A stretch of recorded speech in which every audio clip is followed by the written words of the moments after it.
You are listening to Parliament Matters, a Hansard Society production supported by the Joseph Rowntree Charitable Trust. Learn more at hansardsociety.org.uk/pm.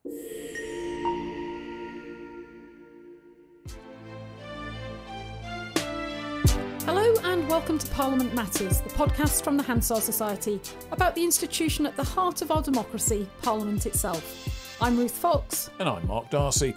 Every week we're going to be analysing what's going on behind the Gothic facade of Westminster. Helping you to stay on top of the key parliamentary issues of the week and what lies ahead. And we'll be explaining how the system works. And hearing about the latest research and innovations in Parliament and politics from influential thinkers and practitioners. Providing new perspectives from inside and outside of Westminster. And we'll be travelling back in time to some of the pivotal moments in parliamentary history. To help you understand exactly how we've arrived where we are today. Coming up. Revolving doors and a spectacular retread as Rishi Sunak reshuffles his government. And might there be trouble ahead in the House of Lords as the government tries to recover its Rwanda policy after the Supreme Court rules it unlawful?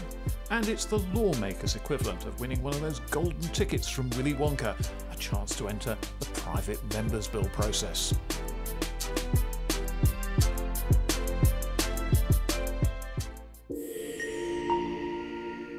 For some, Mark, it was goodbye to the ministerial car and the red box, but hello to some semblance of a normal life. For others, it's goodbye to the sleep cycle for a while, and hello to those bulging briefing books about their departmental responsibilities in their new departments. So what did you make of the reshuffle? I think there were an awful lot of surprises in it. There was, of course, the very big surprise of David Cameron, second coming of the former Prime Minister, reincarnated now as Foreign Secretary. And I can still see that jaw-dropping moment when he suddenly materialised in front of Downing Street, getting out of a limousine, and all the journalists were thinking, what the hell is this? So that's one of the big surprises. But the sheer scale of the turnover in key jobs under cover of the sort of flashbang wallop of David Cameron coming back is going to have, I think, quite big implications for the government and for lawmaking for quite a while to come. I mean, talk us through the scale of it all. Well, as you say, David Cameron obviously took the headlines, but there's three other departments where there's a new Secretary of State. So Home Office, obviously, Suella Braverman left, and we've got a new Home Secretary who's moved across from the Foreign Office, James Cleverly. Department of Health and Social Care, we've got a new Secretary of State because Steve Barclay has moved to the Department of the Environment and Trees Coffey is out of Cabinet. I think it was interesting, three big departments got 50% or more change in their ministerial team. So Treasury, Department of Health, and the Department of Transport. Departments with big responsibilities and some quite big problems on their agenda. And, you know, in terms of health, obviously you've got the winter coming. There's all sorts of issues about the productivity in the NHS. There's sort of strike issues. You've got the same in the Department of Transport. 50% change in personnel in the Whip's office, which is quite important in terms of managing the Parliamentary Conservative Party at the moment. You could imagine that actually one of their key jobs is to manage and massage the egos of those who've been thrown out of ministerial paradise. Yes, quite. And then just below 50% change, the Cabinet Office, which of course is the coordinating department at the heart of government, and that has also now got quite a lot of churn. So some big challenges ahead, and it struck me that the Treasury, we're 1 week out from the autumn statement, and the Treasury, half its ministerial team changes. Now, a lot of those big decisions for that statement will have been made, and any that remain are probably going to be a matter for Jeremy Hunt and the Prime Minister, not for junior ministers. But nonetheless, to have your ministerial changes on that scale just a week out from one of the big financial occasions for your department in the parliamentary year is significant. And the other thing is changes in terms of who's in charge of legislation. Very striking was the appointment of Laura Trott, the first member of the 2019 intake, who's made it into the Cabinet, and she's now the Chief Secretary to the Treasury, essentially the person who says no on behalf of the Chancellor, the person with control over the government spending purse strings, the person who says, no, Minister, you can't have this extra money for your pet scheme, the person who possibly surveys departmental balance sheets and says, aha, there might be a bit of money we can grab back to the centre there. So someone in an absolutely pivotal role, and it's a hell of a test to come straight in that job where you're negotiating often with much more senior and much more established ministers over the stuff of life to them, the need to get cash to the programmes that they want to implement. Yeah, absolutely. And then we just had the King's Speech. We've had several days of debate in Parliament on that legislative agenda, and we've now got a number of those bills have got new ministers. I mean, housing, Rachel Maclean, the housing Yep. minister, has been replaced. We now have the 16th housing minister since 2010 in the shape of Lee Rowley, who interestingly was also the 13th housing minister since 2010 because he briefly had the job a little while ago. And that's with the Renters Reform Bill due in front of a committee for detailed scrutiny in the coming days. Housing being one of the absolutely critical policy areas where the government's desperate to build more. It was talking about, promoting the builders and stopping the blockers, and the housing minister's job is literally to do that. And once again, it's all changed. And they're almost installing a revolving door in that particular ministerial office, you imagine. Yeah, and it's not the only one. I mean, the tobacco legislation in the King's Speech, the minister who was in charge of that, I think it's Neil O'Brien, he's now out, so somebody else has got to come into that. And of course, Home Office, they had the lion's share of the bills. They got, 4 or 5, and there's going to be a new one now because of the Rwanda legislation that it looks like the government's going to bring forward to deal with the Supreme Court decision this week. So you've got ministers who are going to be in charge of this legislation who were not involved in the process of determining the policy detail, the drafting and so on, and are now going to have to pilot these bills through Parliament. And their ability to respond to MPs' questions, to the scrutiny that's going to be undertaken, particularly at committee stage, they're going to have to get on top of those briefs incredibly quickly. It's parliamentary scrutiny, Jim, but not as we know it. And the kind of the good governance think tanks bang on about this endlessly, that constantly changing the ministers in charge of things just means that nothing gets done. Not only do ministers have to kind of read their way into what are often very intricate policy briefs, sometimes if you're a minister and you feel you haven't got long to make your mark, the way you do it is by overthrowing the policy of the previous minister. So it can mean sort of stop-go policy making as well. Not exactly what you want, you'd think, for a government that's desperately trying to pull things together and make sure it has something to show for its efforts for the voters when an election's a year or so down the road at the most. Yeah, one of the appointments, though, that took my eye, and it kind of relates to, a counterpoint to a lot of the arguments that this reshuffle is caused by, the sort of political manoeuvrings for leadership positions, not perhaps in this Parliament, but in the next one, was the appointment of Andrea Leadsom in the Department of Health and Social Care, because she's a former cabinet minister. She is somebody, of course, who ran for the leadership of the Conservative Party against Theresa May. And she's taken a junior role, the most junior role, in the Department of Health and Social Care. Now, because it's the policy area that she cares passionately about, and she's been working on like a government czar on early years education and support, she's taken this role in government, so has an opportunity to take that agenda forward. But I thought it was just interesting that, somebody is prepared to take a more junior position in order to take forward an issue that they have worked on for years. That was a very interesting moment there, because Andrea Leadsom, I can remember going to sort of launches of policy documents she was doing as a backbencher in the early Cameron years. So this is something she's quite genuinely been campaigning on for a very, very long time. And you'd imagine someone of her experience going into a position like that may have just wanted some assurances that her agenda was going to get taken seriously, even if she was trying to push it through from, as you say, really quite junior level. Yeah. And I suppose she's also a good sort of, solid pair of experienced hands for the Department for Health and Social Care, which is now under new leadership with a cabinet minister who's not got that much experience, or has no experience at Secretary of State level. You do wonder what the dynamic's going to be like there at ministerial meetings, but we shall wait and see.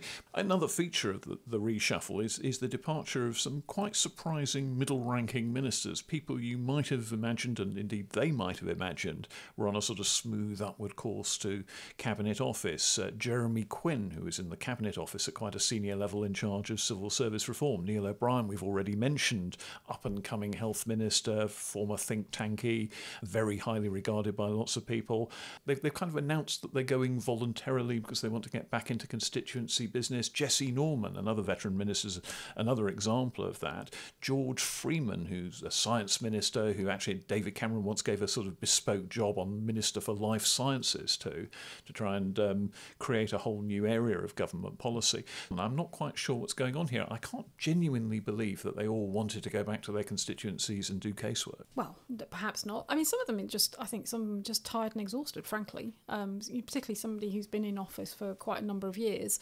There's some suggestions that, they're looking at the polls and they're thinking ahead and, not sure when the general election is going to be. There's some suggestions that they might want to get out sooner rather than later so that they avoid some of the conflict of interest issues around the requirements that will be imposed on them as a former minister if they lose their seats in terms of taking new jobs. So the sort of the Advisory Council on Business Interests for Government Ministers has a period when they've got to avoid sort of engaging with government or lobbying or anything of that sort. And obviously the longer they're out of office, or the earlier they go before the election, the easier it will be to get post the other side of the election if they do lose their seats. Sometimes we'll have to wait for the memoirs to find out exactly what was behind some of these, because they have this rather opaque exchange of letters with the Prime Minister where everything's jolly wonderful. Yes, I may be being a little bit cynical, but we will see.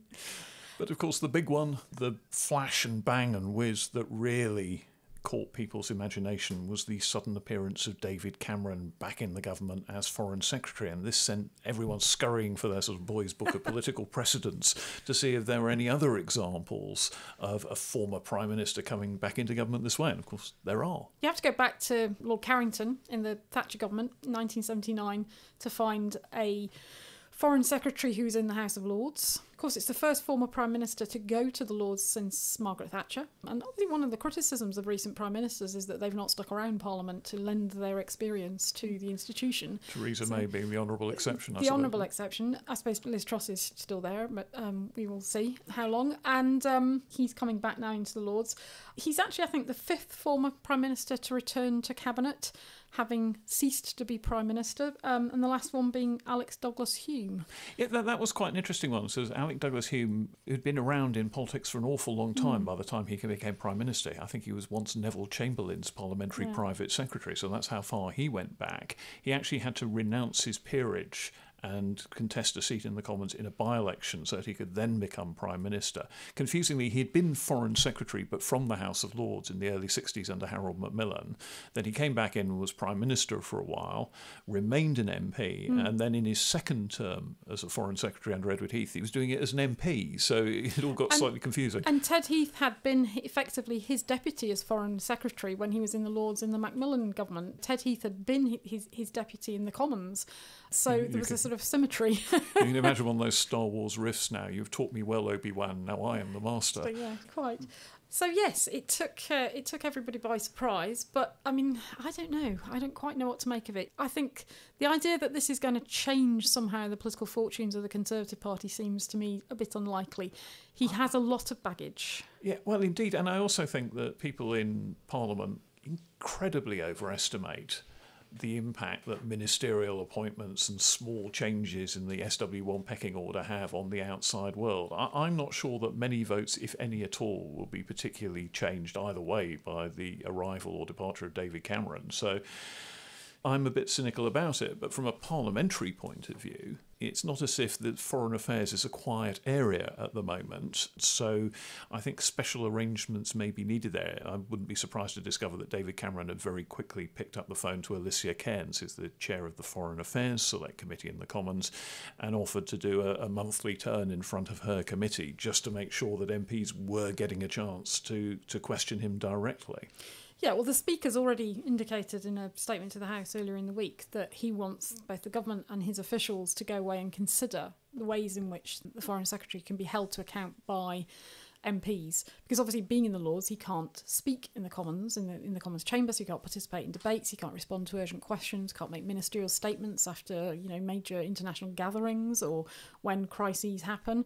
He can appear before the Foreign Affairs Select Committee, as you say. But there's also the possibility that was floated when Lord Mandelson and Lord Adonis were running government departments, that maybe some way could be found where MPs could directly have a question time with them, maybe in Westminster Hall or something. Yeah, I mean, I wrote an op-ed for the House magazine, the sort of Parliament's in-house magazine this week. We'll put it in the show notes, revisiting that issue. So back in 2009, the Speaker then, John Bercow, had raised the same issues about the appointment of Mandelson and Andrew Adonis and how they were going to be held accountable. Because there's a whole debate about whether it matters for David Cameron because it's a great office of state as opposed to their positions, which were not. But, I mean, Peter Mandelson was effectively the de facto Deputy Prime Minister at the time. Oh, absolutely, yeah. And they're huge spending departments. So there were concerns then, back in 2009, about what could be done.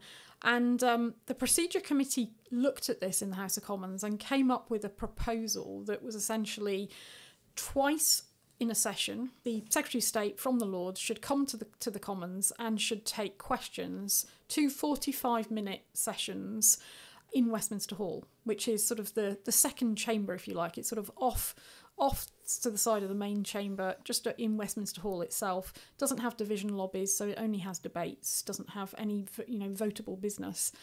Now, I think, frankly, for the Foreign Secretary, at a time when it's, we're living through a turbulent time, I don't think it's really going to work for him to be available twice a session. We live in an age of the urgent question. Topicality in the Commons chamber matters. And as Lord Carrington found when, unfortunately, the Falklands War crisis broke out, it was a real disadvantage to him to being in the Lords and not in the Commons. At the end of the day, if a crisis happens, who do MPs want to speak to? They will have an established deputy in Andrew Mitchell, the former International Development Secretary, close ally of David Cameron. He's going to represent the government in foreign affairs in the Commons. But if there's a crisis, do they want the mug key or the organ grinder? I think that what they want is definitely to hear from the Foreign Secretary. And I think that what they're very, very keen to do is find a mechanism that allows the Foreign Secretary to be brought before them in whatever way. And something like the proposal you've just outlined may well be something that they simply can't avoid having, especially when you've got so many live international crises at the moment, and who knows how many more might suddenly appear. Well, I think one option is they say, actually, Westminster Hall is just not good enough, and it's certainly not twice a session. Perhaps he should come into the chamber for certain pieces of business, not to be there on a permanent basis, but for specific items of business. However, lots of MPs, back in 2009, never mind today, lots of MPs were really unhappy about that, felt that only MPs should be in the chamber answering questions, and they were worried that if they allowed that, it would encourage the government to think that it was okay to create secretaries of states in the House of Lords, because the problem of accountability would go away. They didn't want to legitimise this idea of creating Lords ministers, Lord Secretaries of State. They've got to decide which of those two factors worries them most, lack of accountability or bringing the horror of bringing non-MPs into the Commons chamber. But one way or another, some kind of decision's going to have to be made pretty rapidly, I would have thought. Yeah. And the other thing about David Cameron hasn't been talked a lot about is the baggage he has as, somebody in terms of his foreign affairs record. It's important to remember, I think, he's known obviously about the Brexit referendum. There's the whole debate about whether the intervention in Libya in 2011 was successful, was a good idea, was a good judgment call. But for me, the one that stands out is the 2013. So it's the 10th anniversary since the vote on whether or not to engage with allies in the bombing of Assad's forces in Syria after they had dropped chemical weapons. And Cameron took that vote to the House of Commons. He put his judgment to the House and said, I think this is so important that we should risk blood and treasure, putting our armed forces in harm's way. And the House of Commons rejected it, his judgment. It was an utterly extraordinary moment. And one of the things about it is that everyone sort of brushed it off. It was like a sort of dinner party faux pas. Yeah. This was a Prime Minister who said, we're going to war here. And the House of Commons said no. And then he sort of picked himself up, dusted himself down, and it was as if nothing had happened, really. And you would have thought that it was a resignation issue. Well, I assumed that night that it would be, because I just couldn't contemplate the idea that a Prime Minister, having put his judgment on the line and having it so significantly rejected by the House of Commons, would just carry on as if it was any other old policy, completely normal. I mean, he was the first Prime Minister since Lord North in 1782 to lose a vote on military action. Wow. That really is quite a statistic. I mean, it was a significant setback. If you remember, of course, it had, I think, a knock-on effect in terms of our international reputation as a reliable ally. There are some who think that it dealt a significant blow, if not a death blow, to the whole principle of, in foreign affairs, of the responsibility to protect. Many people think subsequently that what happened in Syria, the terrible things that have gone on there since, happened in part as a result of that decision, because a red line had been drawn by the Obama administration. He then felt that he couldn't put the issue to Congress because Parliament had rejected it yes, here. I remember the headlines, the British aren't coming. Yes, and then there was the sort of perception that Assad could get away with it and pressed on. And of course, there is plenty of other Cameron baggage as well. The golden era of Britain's relationship with China that he and George Osborne proclaimed for a while. And I do think that there is a kind of generic problem with bringing back an established senior statesman who's written their memoirs, because every time David Cameron says or does anything, we've got several 100,000 words of what he thinks about every subject under the sun that can be consulted. Has he changed his mind? Does he really believe that? It's all there in black and white, and I should imagine that the Cameron memoirs have suddenly come off the remainder shelves and become a vital tool for all opposition researchers. Yeah, and the other issue, of course, we were talking earlier in an earlier episode about standards, parliamentary standards, the proprietary issues around some of the things that he's been doing, engaged in since he became Prime Minister, the whole Greensill scandal. And of course, there's been questions about what he's been doing in terms of lobbying foreign governments and lobbying for foreign interests, particularly his close relationship with some of the Chinese ministers and business people, and what the implications of that are. So this is something that the opposition and the media are going to have a magnifying glass on. And of course, just as Rishi Sunak was getting a few fragments of semi-favourable publicity and at least a bit of a wow factor out of the David Cameron appointment, along comes the detonation of Suella Braverman. That morning, he'd sacked her as Home Secretary. David Cameron then appeared and suddenly everyone was talking about David Cameron. The next day, Suella Braverman's resignation letter emerges and blimey. I think it was worse than Geoffrey Howe's resignation statement, wasn't it? I mean, it was nuclear grade, basically saying, first of all, that Rishi Sunak had made a series of policy promises to her in order to secure her support when he finally replaced Liz Truss in that uncontested, as it turned out, leadership race, which is interesting enough, and everybody wants to see the letter that he's apparently signed, perhaps in blood, to Suella Braverman. For that. Does it exist? I mean, does it exist? What exactly does it say? Secondly, she's saying that he's a weak leader. She's saying that his style of government was so bad that he can't seem to take vital decisions. And so she was seriously stirring the pot.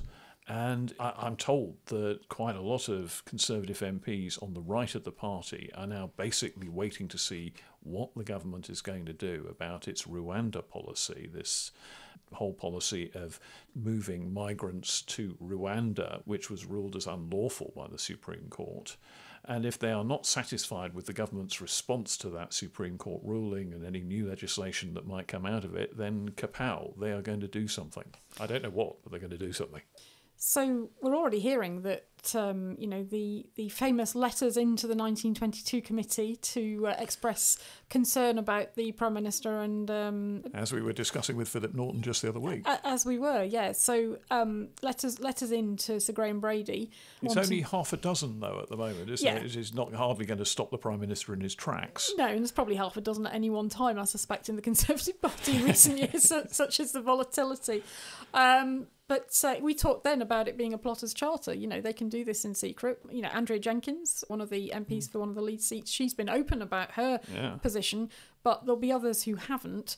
So we'll have to see. It seems inconceivable to me that could go anywhere and that they'd mount a serious challenge. But some pretty daft things have happened that we didn't expect over recent years. Well, absolutely. The rulebook's been rewritten several times on that. But the one factor that may be scaring Conservative MPs is a couple of recent opinion polls which have showed their party below 20%, Labour lead approaching or at 30%, which is close to electoral annihilation territory. Now, they're only opinion polls, but whatever the situation there, a few more of those may absolutely scare the living daylights out of Conservative MPs who might decide, well, it may look ridiculous, but it might just save a few of our skins. He's looking ahead to the next few weeks. I mean, he's got a difficult few weeks ahead with things like the COVID inquiry. He's got to appear before the COVID inquiry. You've got Boris Johnson to appear before the COVID inquiry, Matt Hancock. I mean, who knows what's going to come out from all of that? So it's all potentially destabilising. And right at the fulcrum of this is what are they going to do in response to that Rwanda judgment? And there is talk now that the government is going to try and bring in emergency legislation. It wasn't announced at Commons Business Questions this week, so it may not appear for a little while yet. But frankly, if the Home Office is any good, they would have been working something up on this. There would be at least a prepared draft that ministers could take a look at and launch into the Commons fairly rapidly, zap it through the Commons in a day or maybe 2 days, and then send it over to the House of Lords. But as we've been hearing, there might be trouble ahead if it does go to the House of Lords and peers don't like what's in it. Where we've left our studio and popped over to the law offices near the temple of Lord Anderson of Ipswich. David Anderson, one of the crossbench lawyers in the House of Lords. We were going to start by asking him about his new bill to beef up the system for propriety and ethics in public life and public appointments. But before we get to that, David, I wanted to ask you first of all about the possibility of a bill from the government, emergency legislation in effect, to remedy their defeat in the Supreme Court over the Rwanda scheme for moving migrants to Rwanda. Do you think their lordships are going to accept that with open arms if it's a bill that says Rwanda's a safe place, or if it seeks to take the UK out of the European Convention of Human Rights and various other international agreements in some way? The government has two ways of fixing this problem. It seems to want to do both. The first is by negotiating a treaty with Rwanda, which remedies the defects the Supreme Court has identified. I don't suggest that would be a simple business at all, but there's absolutely no reason why they shouldn't do it. In fact, they did the same thing with the Abu Qatada case, if you remember that, 10 or 12 years ago. What the other proposal seems to be about is a bill before Parliament that would ask us to declare that Rwanda is, and presumably will in all circumstances remain, a safe country. Or perhaps it will say that if the Secretary of State decides it to be safe, then that assessment shall not be questioned in any legal proceedings, what we call an ouster clause. Now, there have been ouster clauses in the past. They're always problematic from the point of view of the rule of law because their purpose is to insulate or immunise the executive from review of the lawfulness of their actions by the courts. This one, I think, would be particularly serious because of the stakes involved. I mean, you're looking at the safety of individuals who are liable to be persecuted, ill-treated, tortured, maybe even killed if they're refooled from Rwanda to another dangerous country. And it doesn't seem to me that that is at all an appropriate subject for Parliament to opine on. That is something for Secretary of State originally to decide, subject to review by the courts, who can look painstakingly, as the Supreme Court did, at the evidence on the ground. And I don't think you can legislate to pretend that something is one thing when in fact it is another. And I very much hope that if that is what the bill says, then we won't agree to be complicit in it. So, David, one question is whether the House of Lords will try and delay or indeed reject the bill, that they will not agree, for example, to give it a third reading. So the government's indicated it wants to pass it as emergency legislation, fast-track it, which suggests it would go through the House of Commons quite quickly, potentially all stages in a day, then go to the House of Lords. Do you think that, the House of Lords would be of a mind to essentially reject it? Well, the House of Lords, of course, doesn't have one mind, and nor in my experience is it always particularly organised, even in the face of these very significant bills. Of course, normally we would wait until report stage before we actually voted down a bill or a part of a bill, but this isn't a bill that was in the manifesto, so the convention doesn't apply, whereby we give it a second reading. And if it really is a short and simple bill on a point of principle, then depending, as I say, on what it actually says, I wouldn't at all rule out the possibility of quite an early vote. Wow, I mean, you're saying here that you could throw this thing out at the first possible chance at second reading? Well, it's possible. I mean, there is no convention preventing us from doing it, but a lot would depend on the nature of the bill. Certainly if there is something there that really needs to be discussed, and if there are two respectable views, then I'm quite sure we wouldn't do that. We would want the government to have a chance to put its case as well as it could. A lot, of course, will also depend on the view taken by the opposition parties, because crossbenchers, however cross they may be, can't do anything in reality without the help of both the Labour Party and the Liberal Democrats. It's only in that way that you can get the majority you need to reject a government proposal. If that happens, then we're in a full-on peers versus the people moment, aren't we? I mean, this could almost be a trigger for a general election. Well, that might be one of the factors that causes people to be cautious. But I'm afraid you're talking to a crossbencher. I don't look at these things very politically. I'm not adept in the ways of politics. I think the reason people like me are there is to try and identify when something just won't do and then to say so. And to my mind, it really isn't much more complicated than that. OK, well, let's turn to your private members' bill in the House of Lords, the Public Service Integrity and Ethics Bill. And as I understand it, the aim of this is essentially to beef up the various systems that deal with things like ministerial conflicts of interest, investigating them, overseeing what ministers, special advisors, senior civil servants are allowed to do after they leave office. You've got an independent advisor on ministers' interests, a so-called ethics advisor. You've got a public appointments commissioner, and you've got an advisory committee on business appointments. And the point of the bill is to put all three of those very necessary posts into statute. And what's the problem that solves? Well, at the moment, they are creatures of the executive, and their job is to oversee the executive. So, for example, the Prime Minister's ethics advisor is only allowed to start an investigation if the Prime Minister agrees that that's a good idea. Now, if that investigation is, for example, into the Prime Minister or touches on somebody very close to the Prime Minister, it seems, I think, to a lot of us that it would be sensible to give that advisor some independent power. But by putting it in statute and by putting the codes that they administer into statute, you make it more difficult for the executive to meddle with them. Something one would have hoped they would never want to do, but I think experience over the last couple of years suggests that you can't rule that out. And I think it's right, since the executive is, at the end of the day, accountable to Parliament, that Parliament should have a proper say on what these rules are and how they should be enforced. What the bill is doing is giving effect to recommendations of the Committee on Standards in Public Life, which were made back in 2021. The government's response to that report has been, frankly, pretty underwhelming. The committee took the view that the degree of independence in the regulation of the ministerial code, public appointments, business appointments, and indeed appointments to the House of Lords, though that's outside the scope of my bill, falls below what is necessary to ensure effective regulation and maintain public credibility. As a peer, David, you get a chance once a session to apply for a private member's bill. There's lots of issues you could have picked up. Why this one in particular for you? Well, there's a sort of fiction that we all pick these issues, draft the bills ourselves, and of course the reality is that very often we're helped by other people, and it may even be that other people have worked up a proposal. This, if I may say so, was a Rolls-Royce proposal, and I can say that because I had nothing to do with it in its origins. It was drafted by Daniel Greenberg, a very experienced former parliamentary counsel. It has the backing of not only Spotlight on Corruption, but it's had help from the Constitution Unit and people from the Institute for Government and so on. So it's a very considered attempt to remedy a real problem. To be absolutely frank about how it came my way, it was originally earmarked for Lord Judge, the former convener of the crossbench peers, who very, very sadly died recently. And he was kind enough to ask me to take it on because he didn't have the bandwidth to do it. So this is a House of Lords private members bill.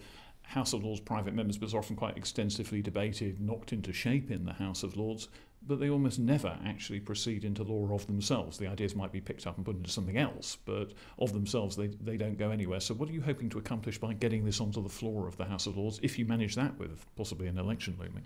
Well, I have a first reading on the 7th of December. That's a formal stage, but it will at least mean the bill is before the House.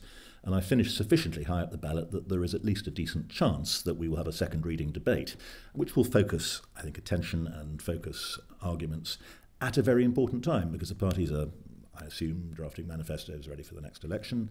They're going to have to work out what they do about this stuff, and some parties have expressed interest in going further along these lines.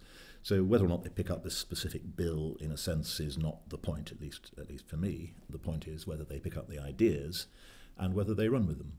At the moment, we have an ethics advisor to the Prime Minister who is not free to initiate investigations of his own free will. He needs the consent of the Prime Minister to do it. It seems to me, I think to a lot of people, that really isn't acceptable anymore. And it's the sort of aspect that will be tightened up by a bill that gives him statutory force, gives his code statutory force, and therefore protects it better against the vagaries of political leaders and the political process. So the complaint here really is that the existing systems are too much the creature of the government, too much under their control. The government writes the rules, doesn't have to amend them in the light of day, appoints the people who oversee those rules, and indeed can switch them on or off at the wall, as it were. The existing system regulates the executive and is entirely controlled by the executive, and that might not matter when we were all good chaps, in Peter Hennessy's famous phrase. Days. Sadly, it matters now, and I think we've seen over the last couple of years why that matters. And by giving it statutory force, we're not legalising it, bringing in the courts, making it into a different sort of system. We're just strengthening the system, sharpening up the powers, and making sure that the codes are codes that can be debated in Parliament and not just by the executive. David Anderson, Lord Anderson of Ipswich. And talking of private members' bills, the Commons launched its private members' process this week. There's a kind of ballot. It's more like a raffle, really. A ballot suggests a vote, but it's MPs put their names Parliamentary down. bingo. Yeah, absolutely. It's a sort of bingo calling act in which the senior deputy speaker, Dame Eleanor Lang, pulls numbered bingo balls out of a jar and announces the numbers, and then a name is announced, and the person there wins. Not the law of their choice exactly, but a bit of debating time potentially for the law of their choice. The higher you are up the list, the more chance you get. If you're at top, you get the opening slot on the first Friday allocated for private members' bills to bring in the bill of your choice. The first 7 on the list all get an opening spot on a day allocated to private members' bills. Those further down the list kind of fill in behind, and this is where the weird time factor comes in all this, because if you're the second bill on the first private members' bill day, you may not be reached. Because if the debate on that bill is so controversial that it goes on all day, well, tough luck, you've lost your chance. It's a very, very weird system. Very, very hard to understand, especially for sort of Westminster outsiders who've never quite seen anything like it. It's a riddle wrapped in a mystery, shrouded in an enigma or whatever. There's a kind of element of sort of Harry Potterism, Hogwarts, a mystery about it all. Basically, it's legislative time for backbenchers who want to take up a policy issue of their choice. It can't be a big spending issue because they can't have, massive government expenditure attached to it. So it tends to be a niche social policy, perhaps a technical change to the law that make a real difference, something that's of interest and concern to their constituents. The top 20 who emerge from the ballot, Dame Eleanor is drawn, they will be inundated with phone calls from campaign groups and lobbyists urging them to take up their proposal for a change in the law. It's the legislative equivalent of winning Willy Wonka's golden ticket for legislators. It's, your chance to get your legislative proposal debated.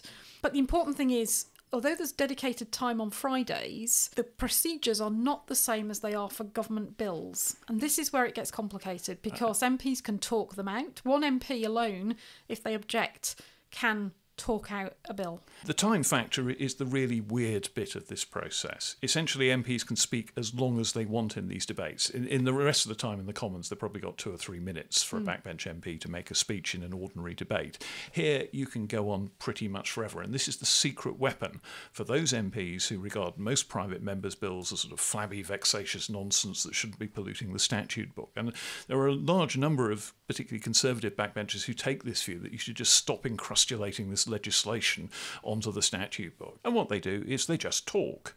As long as they go on without, a bit like just a minute, without hesitation, deviation, repetition, the chair can't stop them. They can just go on pretty much forever. And as long as their voice holds out, and as long as they can remain standing, the chair has no option but to let them continue. And there have been examples of MPs who've waited till the deputy speaker in the chair changes over and then just pulled out the bottom part of their speech they've already uttered and read it again, and no one's any the wiser because they're all so stupefied with boredom that it's very hard to notice. That's the key way of stopping these bills. Just keep talking till the available debating time runs out, and bada bim, you've stopped a bill you don't like. Yeah, the other thing is not just speech limits, but it's also the fact that programming doesn't apply to the bills. So unlike government bills, where you have a set amount of time that's been agreed by the House about how much time should be spent on it, that's not the case with private members' bills. So only the first bill on the order paper on a Friday is actually guaranteed to be debated. And then what happens to the others depends on the orchestration of procedures. And this is where the fact it's held on Fridays comes into play, because obviously Fridays is a constituency day for most MPs, but actually on private members' bill Fridays, procedures around how many MPs are needed in the House for a motion. So if there are less than 40 MPs in the House early on and an MP doesn't like a bill, they can try and move a motion that the House do sit in private, for which they only need 40. If that were to go through, then they stop that private member's bill being debated and move on to the next one on the order paper. Or, the closure motion towards the end of the debate. The one way a private member's bill which has a bit of support can actually bust through a filibuster tactic where people just keep on talking, you have to get 100 MPs to vote in support of a motion that the question now be put.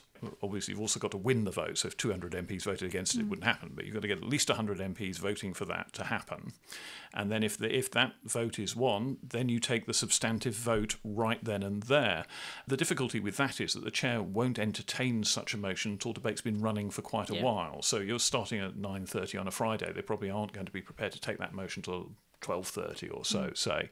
And at that point, you can bust the filibuster, but it's quite hard work to do it. Yeah, and 100 MPs are needed. So you have had to have campaigned and planned and managed your numbers to make sure you've got enough of your colleagues who are willing to support you in the House that day on a Friday. And that's the difficulty, because a lot of them are not there on Fridays and they have to, give up constituency commitments. Especially as a general election approaches, it's going to get harder and harder to do that. I have seen private members' bills defeated because they've only managed to get 87 MPs voting for a closure motion.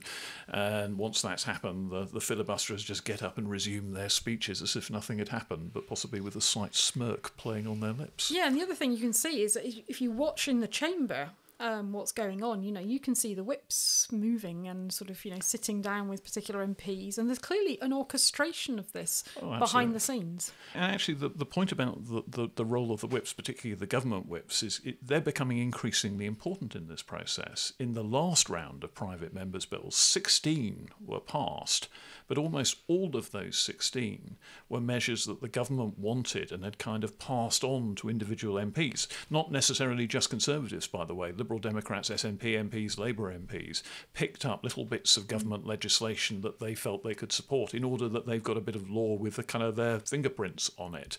So there was a kind of self-assembly employment bill that was passed as bits of bods of private members' bills on measures like carers' leave and protection from sexual harassment, a whole load of issues that the government had planned to deal with in its employment bill, which never appeared. Instead, they was kind of reborn as little micro bills that were given to individual backbenchers. And that's why they call them handout bills, because, government ministers will hand out drafts to people who do well, MPs who do well in the ballot, in the hope that they'll take those through. The government doesn't have to include those and manage them as well as its other big bills. But I think it might get a bit uncomfortable if this becomes a kind of overspill for the government's own programme of legislation. I mean, if you think back to the kind of heroic era of private members' bills in the 1960s, when private members' bills legalised abortion, decriminalised homosexuality, those were issues the government of the day didn't really want to touch with a barge pole, and devoutly hoped not to have to take a position on, although actually in the end both of those measures got a bit of covert support from the then Home Secretary Roy Jenkins. But it was something that was left to individual MPs to take an initiative on.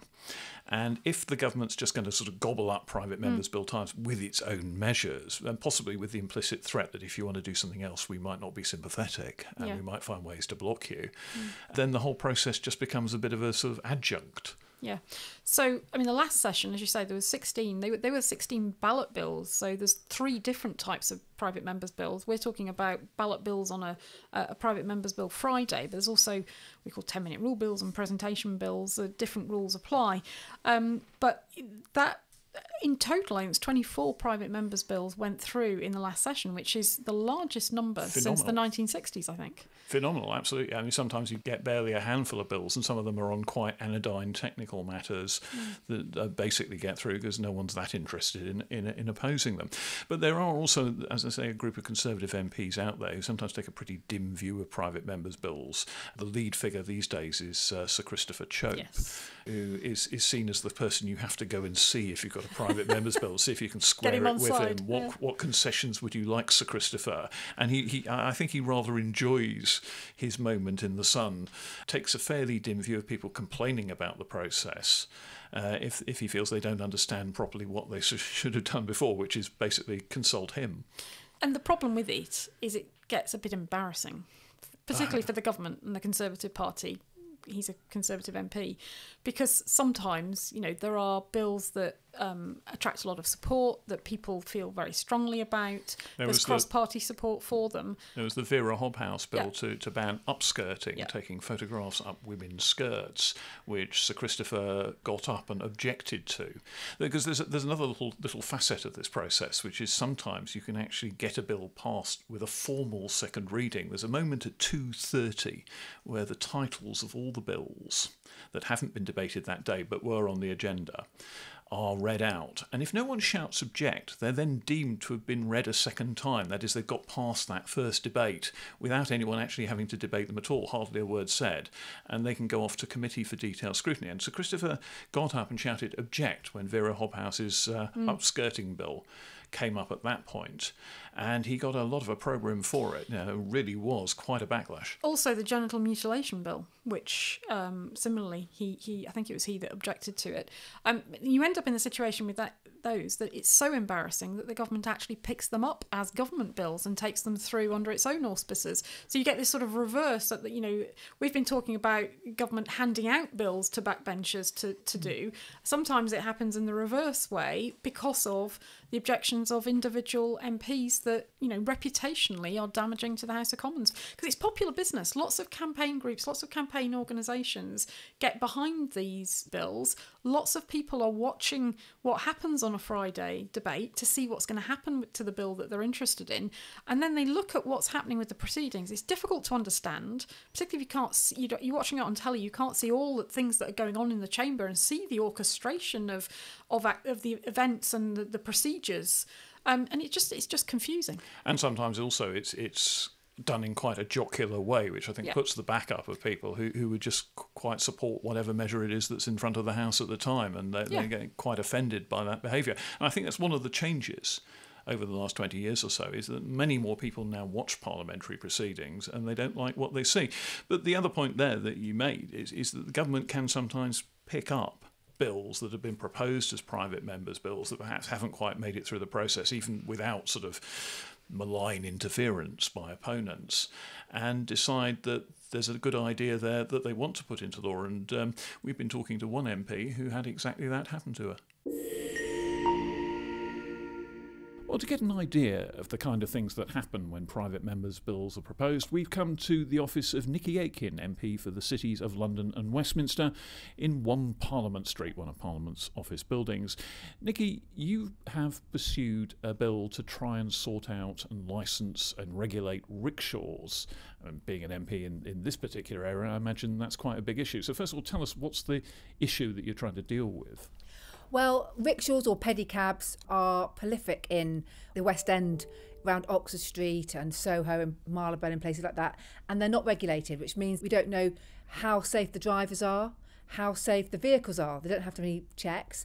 There's no insurance, and also there's no fare regulation. So we've heard many stories of tourists in particular being ripped off £400 to do a mile journey. They're the only form of public transport not regulated. We've got black cabs, we've got Uber, we've got private hire. There's a loophole that I wanted to fix. And talk us through the kind of the case history of this, because this is a bill that's had several different iterations, and you had to go last year in the last round of private members' bills to try and get something, and now it's a government bill. Tell us the story. Well, it's been a labour of love, Mark. It was first brought to Parliament by my predecessor, Mark Field. It fell. Then Paul Scully, the MP for Sutton, took it on. It fell. Then I came to Parliament in 2019, and the first thing I did was I tabled this bill because I know it's such a major issue for my constituents, the noise and the antisocial behaviour, etc. So I did my first members' bill. Obviously, with the system it is, one person can object and it falls, and it has got cross-party support. And I've got support from the London Mayor. TfL will do the administration. There's nothing but one person can just object, and he did. He will remain nameless. The curse of Cho. Well, you might say that, Mark. I couldn't possibly comment. And then I did it again because it's so important to do. And again, it fell. Boris Johnson was very, very supportive of it. Having been Mayor of London, he knew the problems. He then decided to put it in the transport bill. So lifted my bill and put it in the transport bill in the last Queen's speech. That fell when he fell.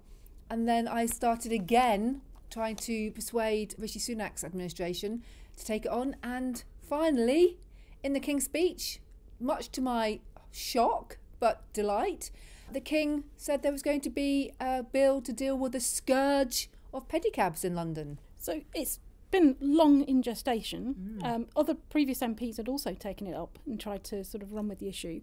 You've now made progress. The ballot's been held for the private members' bills for this session. What would you say in terms of advice to members who've come high in the ballot about how they need to think about their bill and what sort of strategies they need to pursue to influence the process? Make sure it's read the day that Christopher Chope's not in Parliament, perhaps. But being serious, look, the higher you are up on the ballot, the more chance you've got because of the way it works with the time. It's about time. You've got to get it debated on the floor of the House of Commons. That's what I learnt. And quite often it was a nail-biting Friday afternoon and the clock would be going and business stops dead at 2:30 and I'd be there at 2:10 and I still hadn't been called. But that's what I would say to people. I say, get a subject that is going to not just make a really good law, but also promote an issue that you think really needs promoting or needs to be highlighted. Because again, that's what I think is one of the strengths of the Private Members Bill, is that it can be used to really bring an issue that's not always discussed on the floor of the House to public attention and maybe get things done another way. And you're a classic example of this, I suppose, having had several goes through the Private Members Bill route. The government's now picked up your proposal, tried to pick it up a couple of times, in fact, and then dropped it again in various ways. Is there any kind of secret or alchemy behind that? Did you pull strings in Downing Street? Did you manipulate the SPAD system or something to get this going? Look, what I've learned, and I'm a first-term MP, and I've learned that being a backbench MP, you can influence, but it's about talking to the right people at the right time with the right argument, not just going bing bang bush. You've got to go out there and you've got to make your argument. And it was obvious why we needed the pedicabs bill to be passed, because passengers aren't safe, women aren't safe to use these rickshaws at the moment. So I just found the right advisors in Number 10, sat down with them, they really understood it, spoke to the Transport Minister and the Secretary of State. They were supportive, obviously. I guess it's by stealth. You just don't give up. And people who know me in politics know I never give up. If I really care about something, I don't give up. And obviously it's now worked. Well, those are the do's. Any don'ts? Again, it's about not trying to be too aggressive. It's about making the argument and ensuring that you do it in the right way. You can obviously use media coverage, and I've had a lot of media coverage over the years about this issue, but the right media coverage, not criticising or having a go at the government, being a critical friend, but being constructive. I think that's the way you get it. I mean, I think one of my former Westminster councillors, Christabel Fly, always said to me, sugar goes a lot further than vinegar. And I've really learnt that. It's really true. You've got to really be positive and constructive. You've talked about how difficult it was in terms of the procedures on a Friday. You know, the risk the bill was going to get talked out. One MP can object to it and that can stymie its progress. Given your experience, and obviously as a backbencher, that opportunity to take up an issue for constituents is a great sort of legislative opportunity and a rare one. Do you think the procedures should be changed to give the bills a sort of a fairer wind? Well, I find it really difficult that one MP out of 650 can stop a private member's bill, particularly if it's got support, whether it's got ministerial support or cross-party support. I think that is a rather strange way to work, and it's very frustrating. You know, I don't know how that would work, how you could change that, but I think, you know, there has to be some sort of vote. If one person doesn't want it to happen, they can't talk it out. The problem is people talk it out, so they're still talking at 2:30, the guillotine goes, and your bill is then just basically thrown onto the fire, or to the next time you can get it tabled. And it's kind of like, it's like a roller coaster, which never stops. So I think that's the one thing is other members shouldn't be able to talk out a private member's bill. If they don't like it, they should call a vote. Nikki Aiken, thanks very much for joining us on the pod. Pleasure to be with you. Thank you.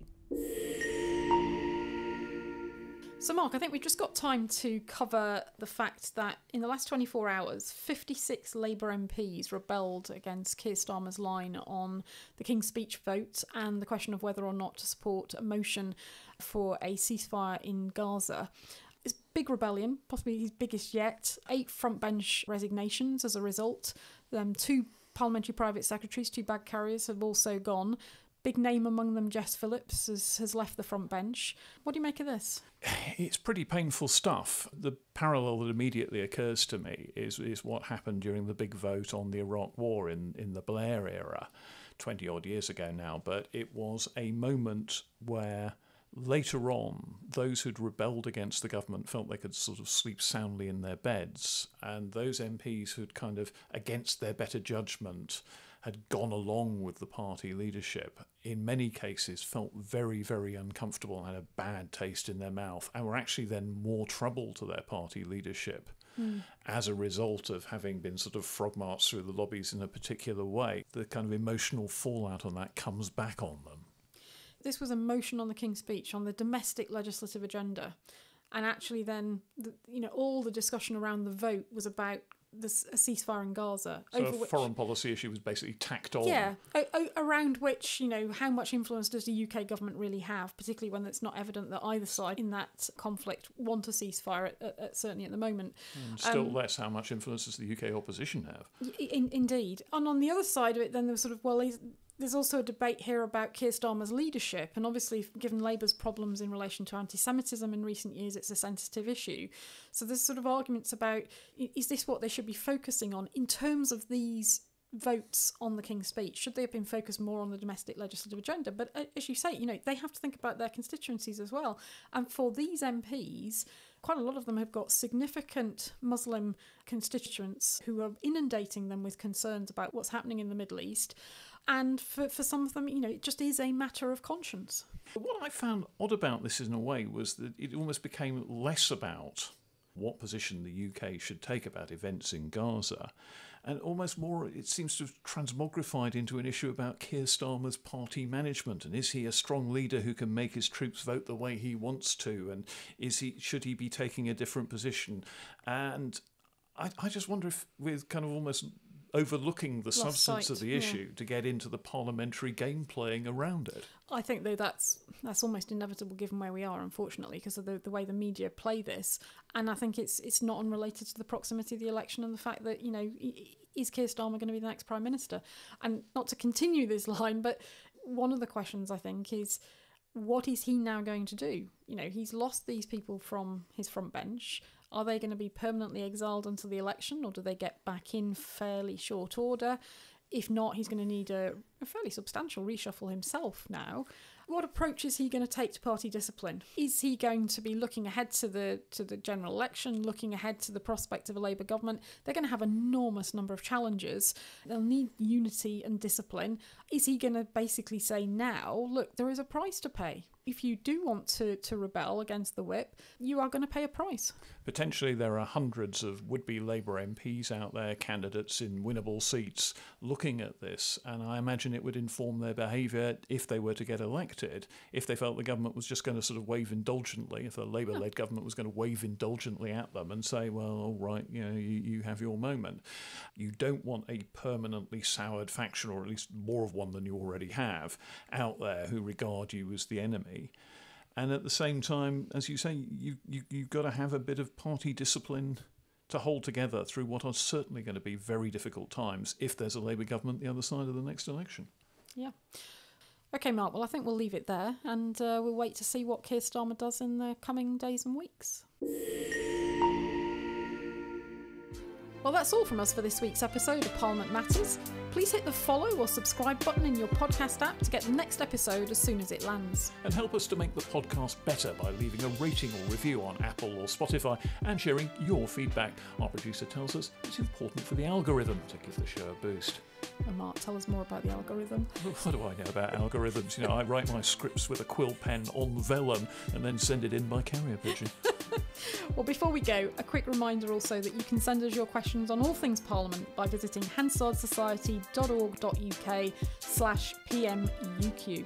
We'll be discussing them in future episodes, including our special Urgent Questions editions dedicated to what you want to know about Parliament. And you can find us across social media at Hansard Society to get more content related to the show and the wider work of the Hansard Society.